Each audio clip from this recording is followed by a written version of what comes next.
तो चलिए मैं क्लास 10 रचना के बेसिक के पार्ट 4 को स्टार्ट करता हूँ। तो इसमें मैं आपको प्रकार की मदद से रेखा को किसी भी अनुपात में विभाजित करना सिखाऊंगा। तो रेखा को किसी भी अनुपात में विभाजित करने के लिए सबसे पहले मुझे एक रेखा की आवश्यकता होगी। तो मैं यहाँ पर एक 8 सेंटीमीटर की रेखा ले लूँगा। ये हो गई हमारी 8 सेंटीमीटर की रेखा और इसे मैं ए बी नाम दे दूँगा और ये हो गई बी। और चूँकि ये 8 सेंटीमीटर की थी तो यहाँ पर मैं लिख दूँगा 8 सेंटीमीटर। तो मान लीजिए मुझे इस रेखा को 4:5 में विभाजित करनी है। तो इस रेखा को 4:5 में विभाजित करने के लिए सबसे पहले मुझे ए को केंद्र मानकर एक न्यूनकोण की रचना करनी होगी। तो मैंने ए को केंद्र मानकर एक न्यूनकोण की रचना कर दी। न्यूनकोण यानी 90 डिग्री से छोटा, 30 डिग्री, 45 डिग्री, आप कुछ भी डिग्री का यहाँ पर कोण बना सकते हैं। ठीक है।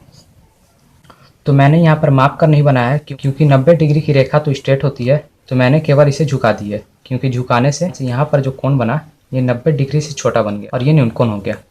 और मुझे कितने अनुपात में इसे विभाजित करनी है? तो 4:5। और एक बात आपको ध्यान में रखनी है, जितनी भी आपको अनुपात दी गई हो उस अनुपात को सबसे पहले आपको ऐड कर लेना है। बराबर जितना आएगा उतनी बराबर भाग में मुझे इस न्यूनकोण की रेखा को बांट लेनी होगी।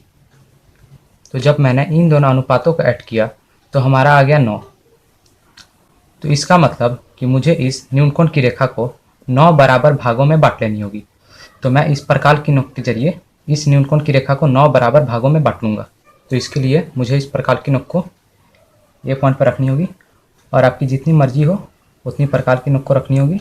तो मैं प्रकार की नोक को इतना रखूँगा और इसी के जरिए मैं इस रेखा को 9 बराबर भागों में बांट दूँगा। तो मुझे यहाँ पर 9 चापों को लगानी होगी। तो ये हो गई 1, 2,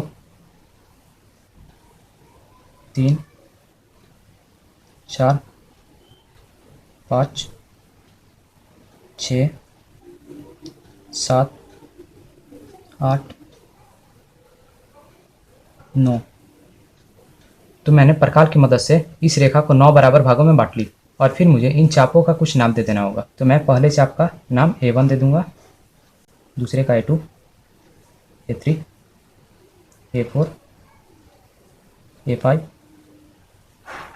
A6, A7, A8 और A9।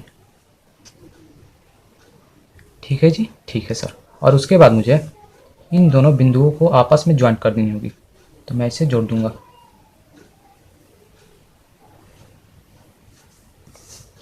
और फिर मुझे इस प्रकार की नोक को यहाँ पर रखकर जितनी मर्जी प्रकार की नोक को खोल लेनी होगी। तो मैं प्रकार की नोक को इतने खोलूँगा और फिर यहाँ से मुझे एक चाप लगा देनी होगी। तो यहाँ पर मैं एक चाप लगा दूँगा। ठीक है जी, ठीक है सर। और फिर मुझे एक बात ध्यान देनी होगी कि अनुपात में जो संख्या हमारी आगे होगी उसी संख्या पर मुझे इस प्रकार की नोक को रखनी होगी। तो इस अनुपात में हमारा 4 आ गया है, तो यहाँ पर हमारा 4 यहाँ पर दिखाई दे रहा है। ठीक है। तो मुझे इस प्रकार की नोक को 4 पर रख लेनी होगी और फिर प्रकार की नोक को बिना हिलाए यहाँ पर एक चापसी लगा देनी होगी। तो मैं यहाँ पर एक चापसी लगा दूँगा।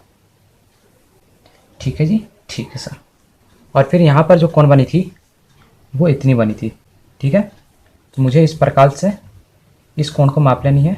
तो मैंने इस बिंदु पर इस नोक को रखी और इस बिंदु पर पेन की नोक को रखी। तो ये हमारी माप हो गई। और फिर मुझे इस प्रकार की नोक को इस बिंदु पर रखकर यहाँ पर एक छोटी सी चाप लगा देनी है। ठीक है जी, ठीक है सर।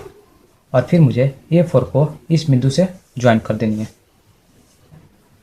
तो मैं इसे ज्वाइन कर दूंगा।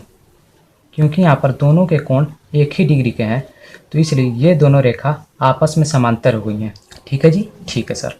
तो यहाँ पर हमारा A4 है, तो मैं इस पॉइंट का भी कुछ नाम दे दूंगा। तो इस पॉइंट का नाम मैं C दे दूंगा। तो यहाँ पर हो गया C। तो अगर आप इस आकृति को ध्यान से देखिएगा तो ये एक ABA9 त्रिभुज है और यहाँ पर एक अन्य रेखा है जो कि है तीसरी रेखा के समांतर।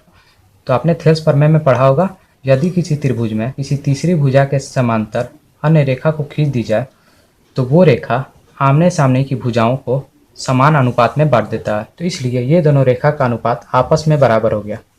तो यहाँ पर देखिए A9 रेखा 4:5 में पहले से ही विभाजित हो गई थी, क्योंकि यहाँ पर देखिए ये A1 है, A2 है, A3 और A4 है। तो इस रेखा का 4 भाग इधर है, तो यहाँ पर हम लिख सकते हैं 4, और बीच में पॉइंट था तो यहाँ पर मैं अनुपात दे दूंगा, और इधर इस रेखा का 5वां भाग है, 1 2 3 4 5, तो इधर हो गया हमारा 5। ठीक है, तो ये रेखा 4:5 में पहले से ही विभाजित हो गया था, तो इसलिए ये रेखा भी 4:5 में विभाजित हो गया, यानी कि ये भी रेखा हमारी 4:5 में विभाजित हो गई। तो इसमें मैंने आपको रेखा को किसी भी अनुपात में विभाजित करना सिखा दिया।